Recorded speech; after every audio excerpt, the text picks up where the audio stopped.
Hey everyone, thank you for watching. Today's video I'm excited to do, I'm going to be ranking the 10 oldest eyeshadow palettes in my collection from my least favorite to my top favorite. We are definitely taking a trip down beauty YouTube memory lane today, and if that sounds fun, let's go ahead and get started.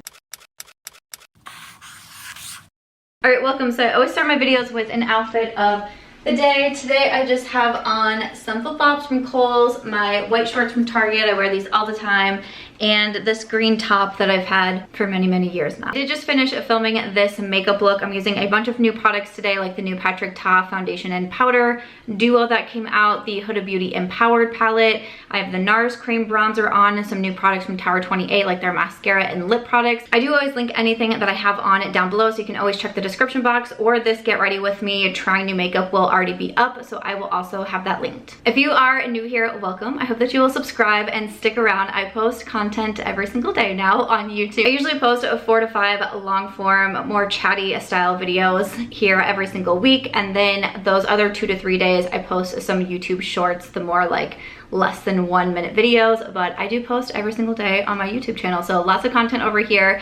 I am a mainly beauty focused channel, but I also like to talk about books, fashion, around the home, and I enjoy doing some vlogs as well. Recently I have been chatting about wanting to use more of what's already in my collection. I've done a lot of videos on the oldest makeup in my collection, full face with the oldest makeup in my collection, just different videos like that. I've done a video with 5 different looks with 5 of my older palettes, just trying not to focus so much on the new, especially purchasing so much of the new products right now. I'm really just trying to focus on what is already in my collection. So I put this ranking video on my list quite some time ago, and I finally have some time. I am finally getting around to filming this one. I tried to grab out what I believed was my oldest palettes. I do have a video on just my oldest makeup in general, and I have those palettes included in this video, of course.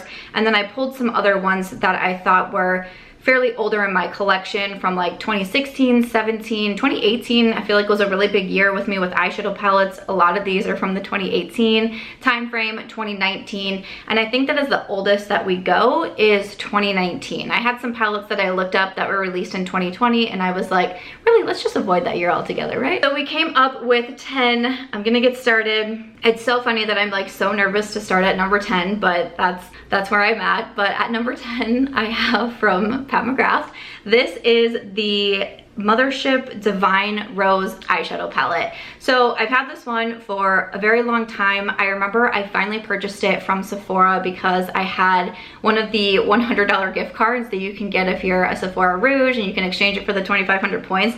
So I finally bought this palette when I had the gift card, because this one is one of the like 125, 130 palettes, somewhere in there. I have said on my channel, if you are new here, I don't love the Pat McGrath eyeshadows the way that some people love them, and I want to. I enjoy other products from the brand. I have barely used it. Like, it's not gotten a lot of love for me, and I've had this for many years now. Definitely my most used eyeshadows are like this mauve right here. Even some of these more special shades, I just feel like for me and my makeup preferences, I just don't get the use out of this. That is the price point. And for those who get upset that I don't love the Pat McGrath shadows, before you leave me a comment, just wait till we get to number 9, okay? Because you might be surprised. But with this video, you know, these are older palettes in my collection, and I really wanted to focus on what are the palettes that I'm still reaching for? What are the palettes that I go into my collection and I'm like, yep, there's some palettes that I have that I keep because they were more expensive, and I just don't want to get rid of them because I'm like, well, that was a waste of money. There's some that I keep for more like collector purposes or like good memory purposes and all of that. But the ones that you'll see at the top of this video, I'm still reaching for them, not on like a daily or a weekly basis, but I still go into them every so often, even though they're older and I have so much new makeup and I'm always trying so much new makeup and buying so much new makeup. Those are still staple palettes in my collection. This one is one that I keep around because it was expensive, and because it's a Pat McGrath palette, I feel cool when I pull it out, and it's one of those that I still want to love so badly. Just for the price tag, I'm like, it's hard for me to see the value in this one. It is very heavy though, so I've said in past videos, it can also be used as a free weight, so that's never a bad thing. See, we got positives in this video. Hey. But what I'm going to say next might surprise you, because at number 9, I have from Natasha Denona, and this is the gold palette. So again, if you are newer here, I typically say I don't love the Pat McGrath eyeshadow formula. I love the Natasha Denona eyeshadow formula. I just purchased her latest palette myself. This is the My Dream palette. I have a video up here on YouTube. I've been using this the past couple of weeks now and I'm really enjoying it. I have bought not every single Natasha Denona palette that's come out, but I've bought a lot of them. I love the midi size. I was really obsessed with the minis for a while. The mini nude, the mini glam. I have the mini retro. I have the mini sunset. I have the mini gold. I have a lot of the mini palettes. But what I'm gonna say about the Natasha Denona is it's similar to what I'm saying about the Pat McGrath. This one here is a 129 eyeshadow palette because this is considered like the bigger full size, not the midi size like this one. This one was gifted to me from a subscriber several years ago, probably, I'm gonna say like I think it was like around the 2018 time frame. And I like the quality in here, but to me, I don't see, like, to me this isn't the fabulous Natasha Denona quality that I love right now with some of her palettes that came out after the gold, and some of the palettes that are coming out now and have, you know, some of those cream eyeshadow formulas. Like that's what I really enjoy and that's what I gravitate towards. But also to me, over $100 for an eyeshadow palette is a lot of money. It was a lot of money to me when I started my channel in 2015. It was a lot of money to me when I really had a lot of makeup in my collection in 2018. It's still a lot of money to me now in 2022. And I struggle sometimes finding the value. I keep going back to the word value. I struggle to find the value with those palettes, and it's the same with me with this particular Natasha Denona gold palette. I think a reason why I've gravitated towards the Natasha Denona brand is because she started coming out with those minis, and she started coming out with the midi size palettes, which started at $65. I believe they're now $69. And that to me, even though it's more expensive, it's not over $100 for an eyeshadow palette. And the recent palettes that Natasha has released in the last couple of years here, to me that quality has been really consistent. So that's why I keep buying them. The $65, $69 price tag, that's more of what I personally can spend on an eyeshadow palette. Whereas with Pat McGrath, I feel like she either comes out with the really large ones, she has the holiday ones, which are around like $78 for, again, a really big eyeshadow palette. And some people have told me the quality is a little bit hit or miss with there. Some of these smaller palettes that she puts out, I feel like, again, I hear like consistency isn't always there. So that's, truly, I think that's why I gravitate towards the Natasha Denona brand more. But again, even going back to the gold palette, this is one that I keep around because it's an expensive palette. I have really good memories around it. It was sent to me, which I just think is so special.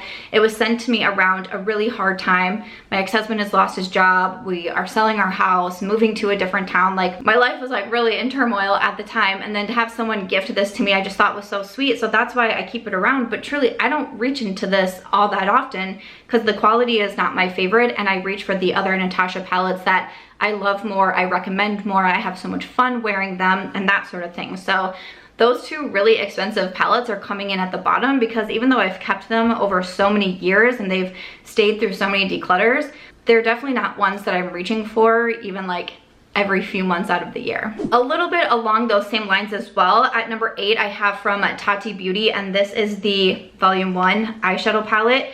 This is a really stunning palette. I know that I had gotten this sent to me from Tati, which was so exciting to me. I just remember being like so overjoyed to get this. It was such like a thrilling moment, not only as someone who watched Tati and like looked up to her and looked up to her as a YouTuber and a businesswoman and a brand owner.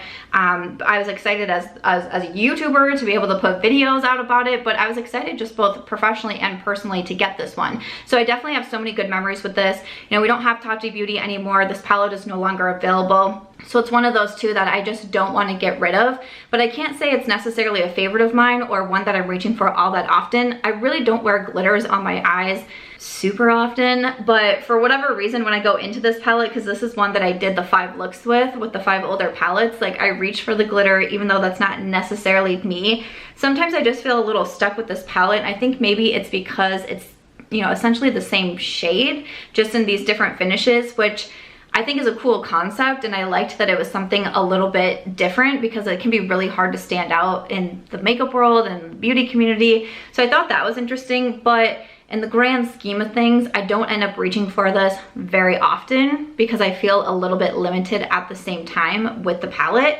And again, it was a little bit more pricey, but I keep it for the good memories, of course, and because you can no longer get it. So it's one that sticks around in my collection. I just don't go into it very often. At number 7, I have a quad here from Charlotte Tilbury. And speaking of like price points, these are at $53. And I haven't even checked to see if they've gone up with inflation, but they've been $53 for a while now for 4 eyeshadows, which to me was just always bananas.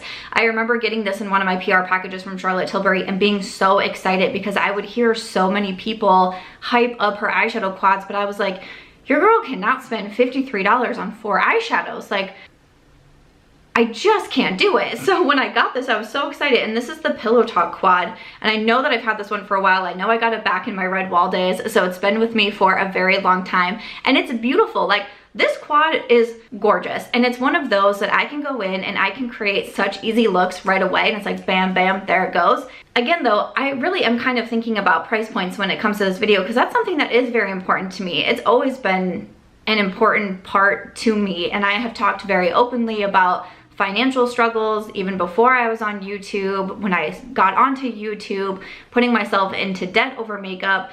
So, and even now that I've been talking about playing with the older products in my collection and getting use out of them, you've heard me say in quite a few videos, I look around at my makeup collection and I feel a little discouraged with myself because I see so much money. I don't want to say wasted because I was able to create videos and to create content, but at the end of the day, it's also like, it's hard for me, especially some of the videos where I was talking about like the Milk Makeup Hydro Grip Primer, which probably needs to be tossed. Like, look how much product is in here. It just makes me look back at some of my purchases and really question myself and question if it was a good idea or not. So that's just always something that's been important to me. So it was funny when I was putting together this video, when I rank any products, I pull everything out that I'm ranking, I put it on my floor, and then I move it around from least favorite to top favorite. And it was funny to me that it seemed like the really expensive products and palettes I was pushing to my least favorite side. And I think a lot of them I've kept around, like I said, for the memories, but also because they were so pricey, it's hard for me to just like give them up because I'm like, no, like that was a lot of money. Like, I just can't do it. So that was just something that I thought was interesting when I kind of put the Charlotte Tilbury over to that side as well, because it's beautiful. It's a great quad. It's very easy to use. But at the end of the day, it's like, this isn't what I reach for the most. I definitely like my Green Lights quad that I got a few years later from Charlotte Tilbury. I reach for that one more. I actually took it with me on my most recent vacation to Seattle.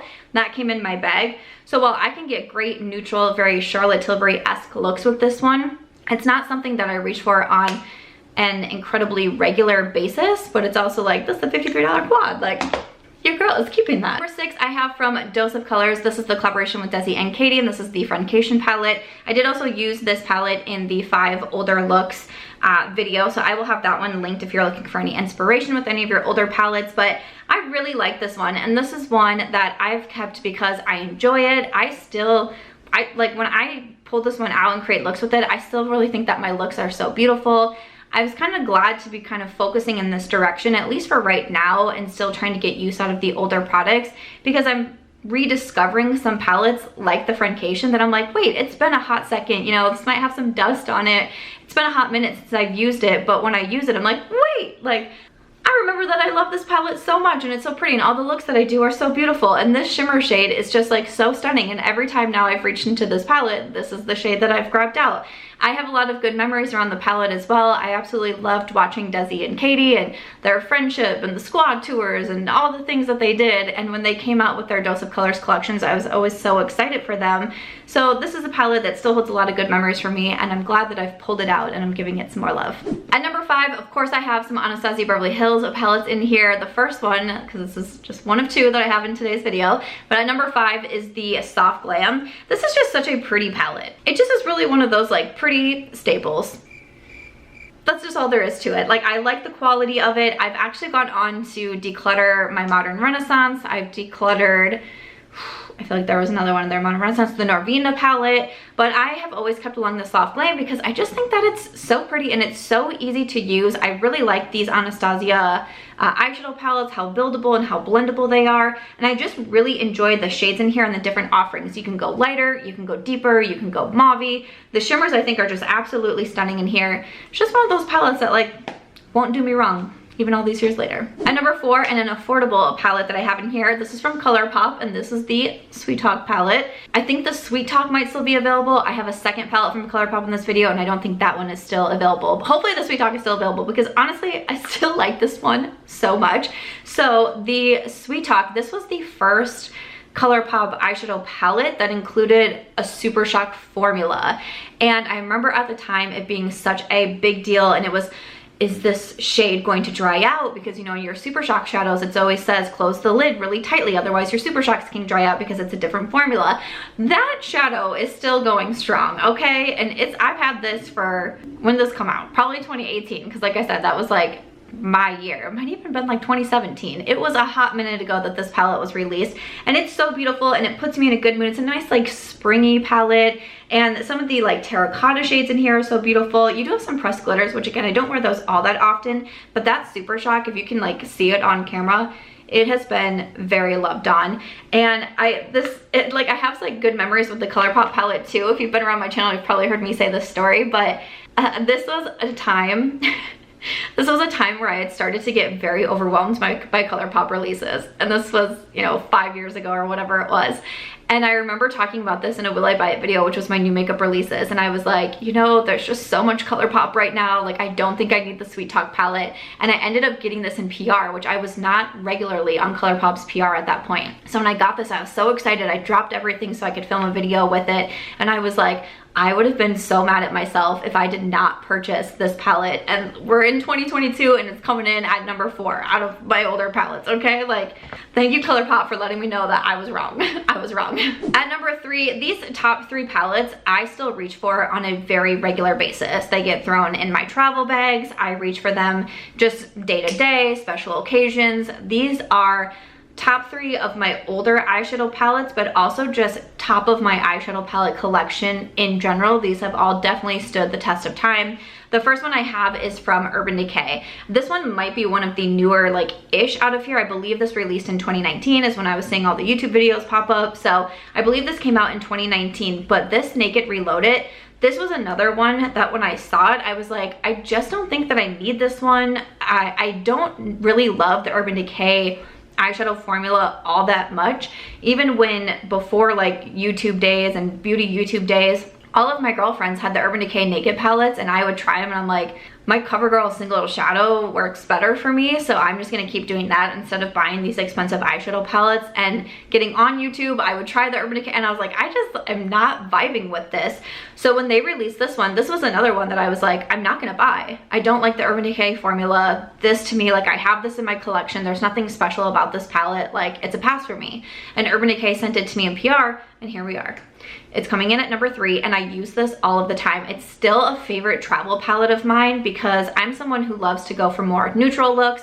If I do color, I do like monochromatic colors, and I like purples and greens and reds and that sort of thing. But a brown smoky eye or just something so simple on the eyes, like, that is what I tend to go for, and this palette will give it to me. These 2 shades in the middle, anytime I talk about this palette, I always talk about those 2 shades, Reputation and Burn, because I cannot use this palette and not go into them. You can do some cool tones over here. I like that we have more of like that darker kind of like grayish blue shadow, if you will, but then also like the bronzy tones. This to me is beautiful. I love the quality on it.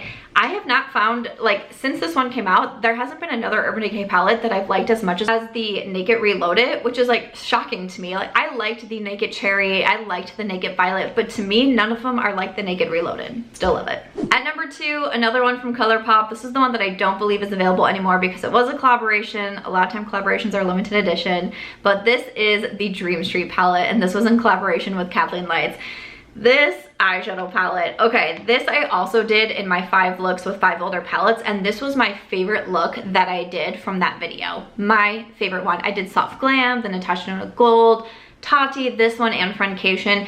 This was my favorite look, and I could do that look every single day if I wanted to. The main shadow that I used in there that I thought was so beautiful was the shimmer here on the end, and I just did something very like neutral and a little bit like it kind of came out a little bit more on the peachy side, and I just thought it was so beautiful. But this is another palette that has really like been through a lot with me. I've traveled a lot with this one. I was so excited for this palette because I'm still such a big fan of Kathleen Lights, and when I got this one in PR, I was like, it was another one that was like, you have to stop everything and you have to immediately film with this eyeshadow palette, because like, how can you not? The quality, I loved like the different pops of colors in here, from the reds to the blues. I just think that there's a lot that you can do. The shimmers are gorgeous. Still a palette that I enjoy so much. So like I said, I don't think that one's available anymore, but I think the Sweet Talk still is. I am an affiliate with Colourpop, so I have an affiliate code with them that will save you a little bit of money, which is just MARCHBEAUTY. So if you're still interested in the Sweet Talk, I know it's an older palette, but still beautiful, and the Dream Street just... And then at number 1, you might be thinking, Samantha, I thought you said you had 2 Anastasia palettes in this video. Yes, I do. Y'all, I love the Sultry. I love the Sultry palette. I don't know what to say. This palette is one that I still reach into so much. This is the palette that I wore New Year's Eve this year to ring in 2022. I was like, look at all this makeup I have. Look at these hundreds of eyeshadow palettes I have. Look at these new palettes that I'm still reviewing and creating looks with. I'm gonna pull out the Sultry. That's what this one does to me. I just think this is so beautiful. Same that I was talking about, the quality with the Soft Glam. The mattes are so easy to use. I love the cool tone looks. Like, I mean, I love me a good warm tone, like bronzy, brown, smoky eye, what have you, but something about cool tones I also just think is so beautiful. This silver in here is just one of the coolest shadows like in my collection. Rose Quartz is beautiful, Pearl is beautiful, Cinder is beautiful. These shades, like you have the black if you want to do some liner or some darker looks with it. This like matte cool tone gray, like this is a palette that has most definitely stood the test of time, and I continue to reach for it. I continue to love it, and the Sultry just, it has my heart. This is one, the Soft Glam is still available. The Sultry is not. I don't know why. It should definitely be on the market because I just think that it's beautiful. And I love the Sultry. Like I was looking at the Sultry and I was looking at the Dream Street because I knew those were gonna be my top 2 palettes, and I was like, I have to give it to the Sultry. The amount of times that I pull out that palette to me is more than the Dream Street. So I had to put that in at number 1. After that is gonna do it for today's video ranking the 10 oldest eyeshadow palettes in my collection. I hope you enjoyed this. I would love to hear your thoughts. As always, what are some of the oldest products and palettes in your collection, and what are the ones that you keep reaching for? They've stood the test of time. They won't let you down. I of course would love to know. And as always, if you enjoyed this one, please make sure to give it a thumbs up. I hope you also consider subscribing before you go, and I'll see you in my next video.